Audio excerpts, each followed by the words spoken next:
अस्सलाम वालेकुम रहमतुल्लाहि व बरकातहू। हम करें इसनाफ़े नसर मजमून। इसमें हम आज करेंगे तारीफ इसकी करेंगे और इसकी वजाहत करेंगे। आपको हमारी वीडियोस कैसी लग रही है, चैनल सब्सक्राइब कर दे, वीडियोस को लाइक और शेयर लाजमी कीजिएगा। मजमून मजमून के लफ्ज़ी मानी है बयान या बात। अदबी इस्लाम में अगर इसकी तारीफ देखें तो उसके मुताबिक ऐसी तहरीर को कहते हैं जिसमें किसी ने एक मुतय्यन या मुकर्रर मौजू पर अपने ख्यालात और एहसासात जो होते हैं उसका इजहार अदबी अंदाज में किया हो। मौजू तारीखी हो या जिग्राफियाई, तहजीबी हो या माशरती, या फिर अमली हो या तकनीकी और तनकीदी हो या तहकीकी हो।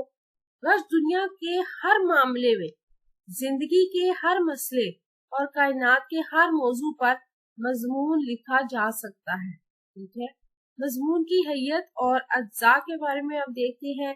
सबसे पहले आता है जाली अनवान। सबसे पहले पेशानी पर जाली अनवान देकर मौजू को वाज़िया कर दिया जाता है।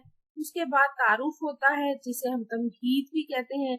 जाली अनवान देने के बाद तमहीद या तारुफ के तौर पर चंद सतूर लिखी जाती हैं जिनमें मौजू का तारुफ करवाया जाता है। यानी जिस मौजू पर हम मजमून लिख रहे हैं उसका तारुफ हम करवाएंगे कुछ लाइनों में। ठीक है, लफ्ज़े मजमून मौजू के तमाम पहलुओं को संजीदा अंदाज में मुख्तलिफ दलाइल के साथ पेश किया जाता है। दलाइल जज्बात से ज्यादा अक्ली होते हैं। फिर आखिर में नतीजा आएगा। मौजू के इख्तितामी जो सतूर होती हैं उसमें बहस या खुलासा या आप निचोड़ कह लो।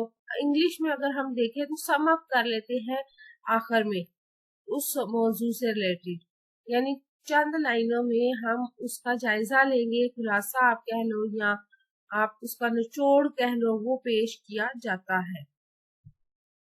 आपको हमारी वीडियो कैसी लगी, चैनल सब्सक्राइब कर दे, वीडियोस को लाइक और शेयर कीजिएगा और अपना और अपने प्यारों को रखिए ढेर सारा ख्याल। अल्लाह हाफिज।